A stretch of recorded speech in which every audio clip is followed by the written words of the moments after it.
back of my kayak, you can see the mount I made for my GoPro camera, which is also a floating tripod. We just pulled in on the beach and pulled our kayaks up on the beach, carried them up there. In the back compartment, underneath my spare paddle that I also bring along, is all the shelter and cooking supplies. The spare paddle is also the poles for my tarp.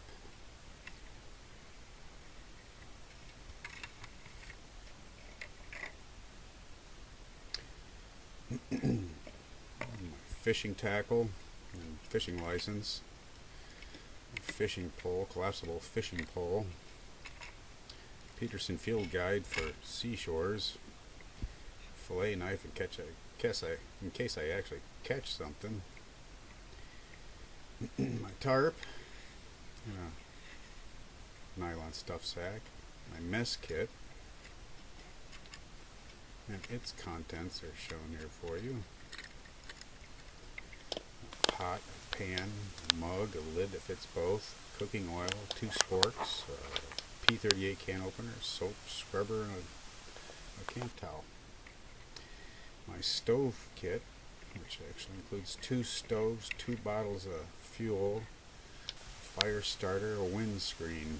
I'll wrap the windscreen around one of the bottles and use that hair tie to hold it on the bottle, and they all go in the purple stuff sack.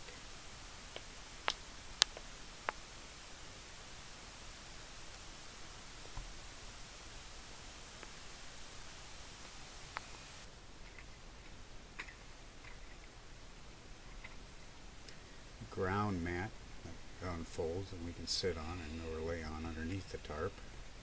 It's a tarp. Stakes and poles for the tarp. The long plastic ones are for sand, which we're camping on tonight. Flashlight, lighter, candle, a lantern, and a tea light candle. And the black bag. Ground cloth for my tent. 2 food bags. Fire starter. Need the fire starter for starting damp wood on the beach. 2 food bags. One's ready to eat food and snacks, and the other one needs prepping and or cooking. I bring Crocs for around the camp and get my wet shoes off. And then of course there's the tent. That's everything that's in the back compartment. Need to set up my tent and tarp now. So I put this other stuff I'm not using back in the rear compartment.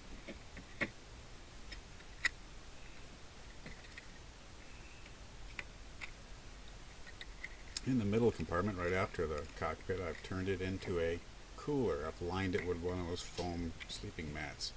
And of course we filled it to the gills with drinks and ice. Frozen 2-liter bottles of ice. My life jacket with a GPS in it.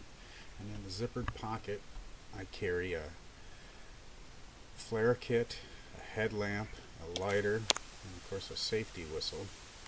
And on the pull tab of the zipper I have another compass.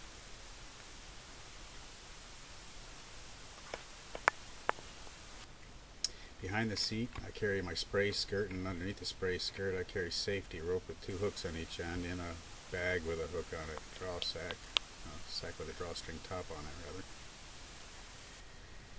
A camera case and extra batteries, sponge, retractable saw,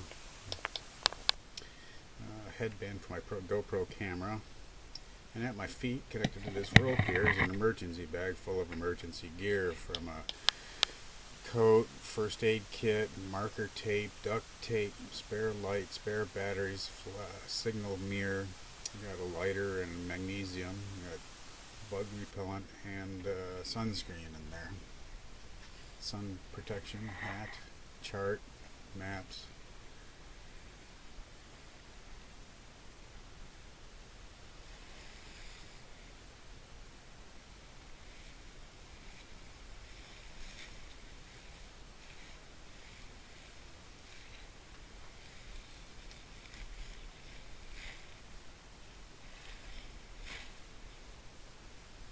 The tarp's a good idea on a beach site because you need sun protection. You need something to get in and out of the sun under. And also it rains periodically in Florida, quickly and unusually.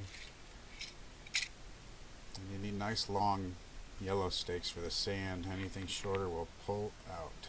You have to have long stakes. Big long plastic stakes work best. They don't rust and they're lightweight. These are 12-inch. I actually found this tarp on the beach one time. It was one of those fold-up stands that they usually set sail stands under. The 4 legs and a peaked pyramid point on the top. I've sewn some loops on each corner and on the top center.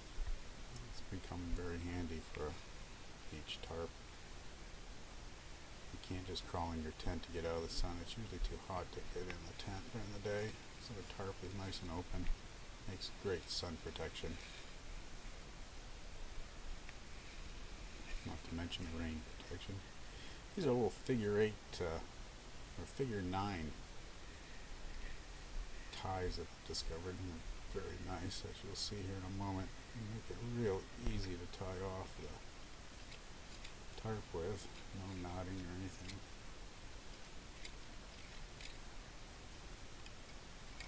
You use the spare paddle as the corner post for the tarp. One's a little bit longer than the other, so I put the shorter one towards the wind or in the wind, whichever one I favor.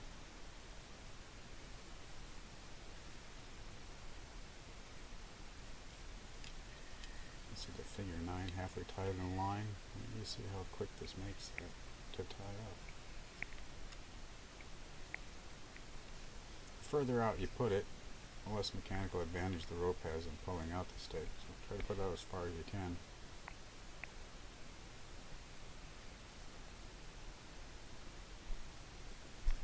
And watch this little Night Eyes figure 9. You simply wrap it around the one and in the other. It's tied, secure. I'm done. I'm sold on them. I got one on each line on each corner of the tarp.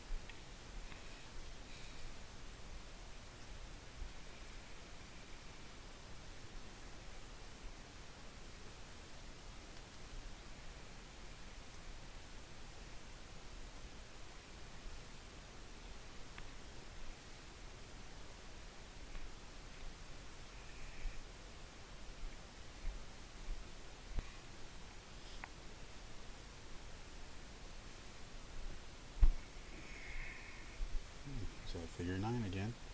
Wrap it, it's done, it's tied.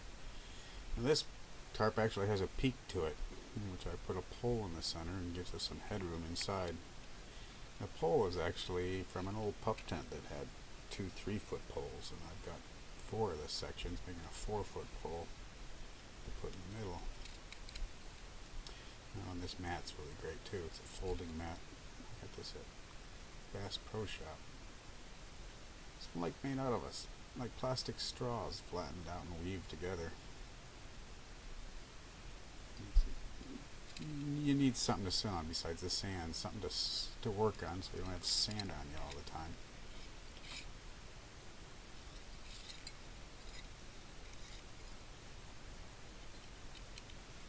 Put some electrical tape around each of the joints here to help hold them together so they don't fall apart. And what we used was the bottom. I put a snap, and I put a snap in the center of the tarp, so it literally snaps to the tarp. And then the point that used to go on the top of the pup tent, I stab it in the ground. Boom, the tarp is up. I have a shelter. I actually slipped my blue kayak behind that mat in the base of the tarp, because the cooler's in the blue kayak, and I'll soon be having my seats there on that mat, and then right behind us will be the cooler behind our seats. Now I make my tent. Set up the tent.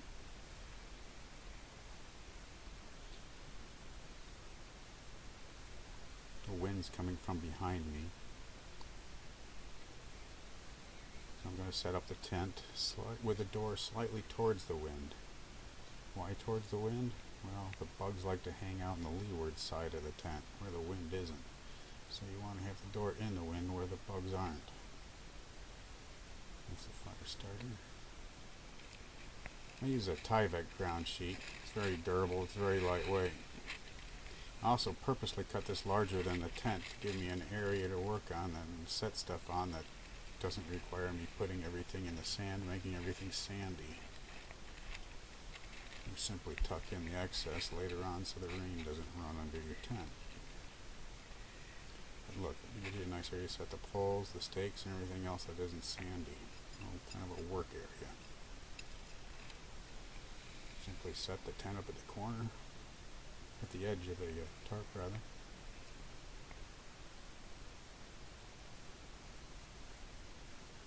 And I bought some extra long stakes for the tent as well to help secure it in this loose sand. These are the new triangle tent stakes they have out now. It's three-sided, kind of like Mercedes star without the circle.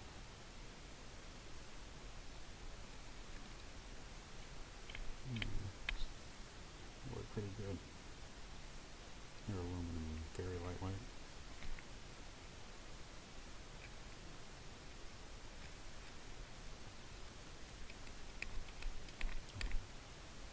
No, I'm not going to poke it through the ground sheet.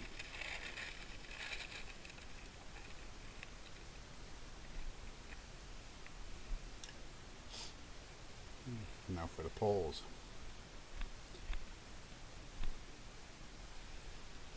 Take the rain fly off and set it on the extra ground sheet that keeps it from getting all sandy.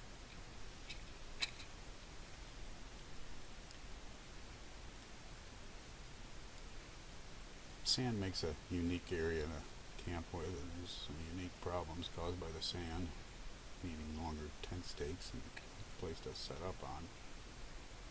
Unless you don't mind sand all over and into everything.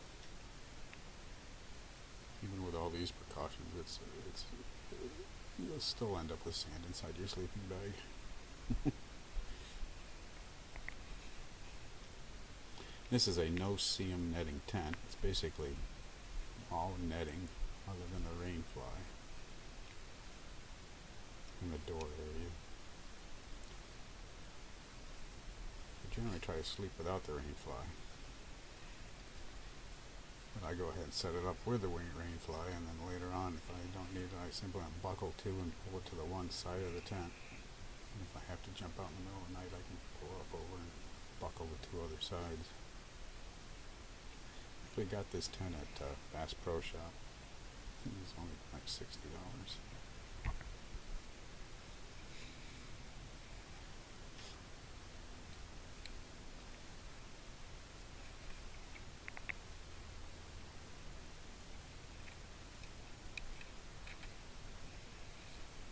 Vestibule outside the front door.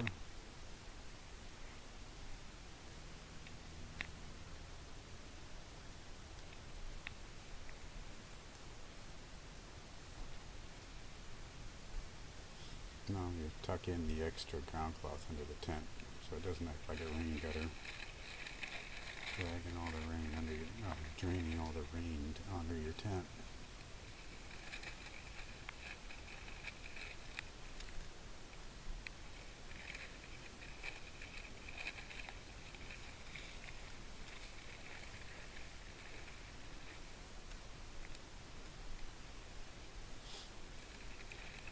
We'll go ahead and leave the end out there for a little while to set my shoes and stuff on. Now in the front compartment is all my dry gear. My phone and phone case, and the yellow durable dry bag. Here's my toilet paper. I bring paper towels too because in a wet environment toilet paper doesn't tend to work very well. In the yellow durable bag I put my sleeping bag. This is one of the thicker dry bags. It's heavier, but you want your sleeping bag to absolutely be dry at all times. I carry a Frog Tog rain suit for several different reasons. It's a mosquito cover, it's a wind cover, it's a rain cover. I can sleep in this thing as a sleeping bag almost. It's like an emergency item I carry with me all the time. This is a Thermarest folding camp chair. This is a Everglades camping permit. Second bag is my dry clothes.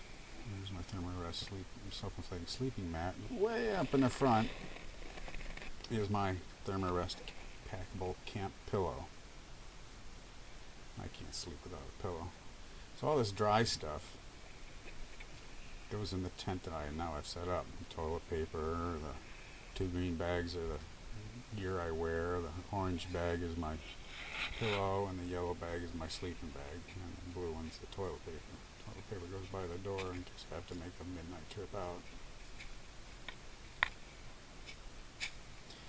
And then the sleeping mat and folding chair stay outside for a little while because I make a chair out of them.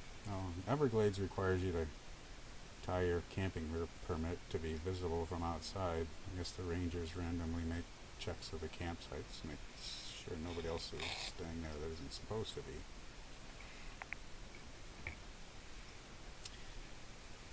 This is my newest sleeping mat, self-inflating sleeping pad.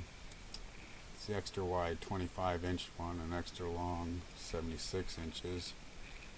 And it's the thin one and the ultra-light version, which means it generally doesn't tend to inflate too well by itself, and you have to inflate it unless you got lots of patience. So I pull it out first and then unpack my folding chair. This is a neat. Not having any camp chairs, and generally most camp chairs won't pack in a kayak because of their length. This makes a chair with a seat back, and I've really come to love this thing. It's relatively easy to set up, as you will see.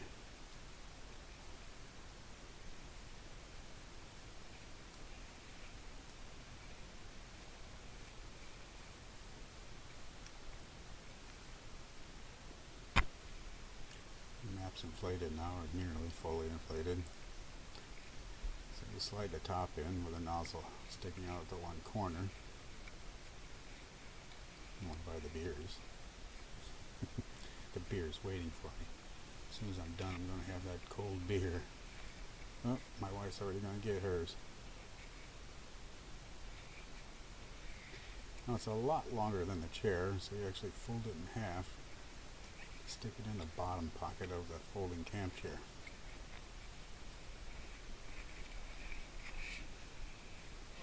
And that will become the bottom of the seat, and it makes a double thickness for underneath your butt.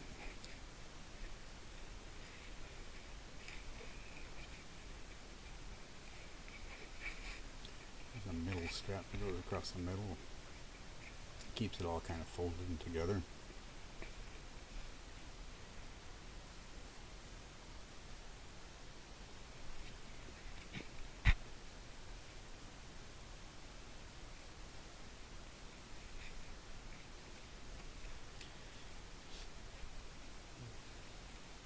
Put some more air into it, fill it up nice and full. And on each side it's got these nice thick straps and buckles. Simply fold it up to a 90-degree angle and buckle it on each side.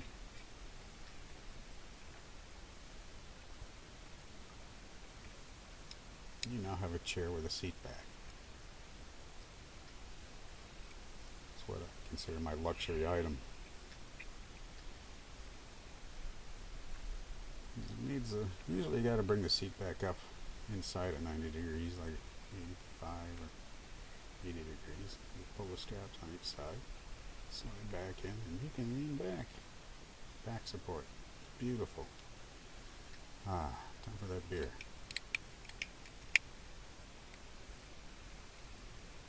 Kick off my shoes. And sit back. Don't mind the spilled beer.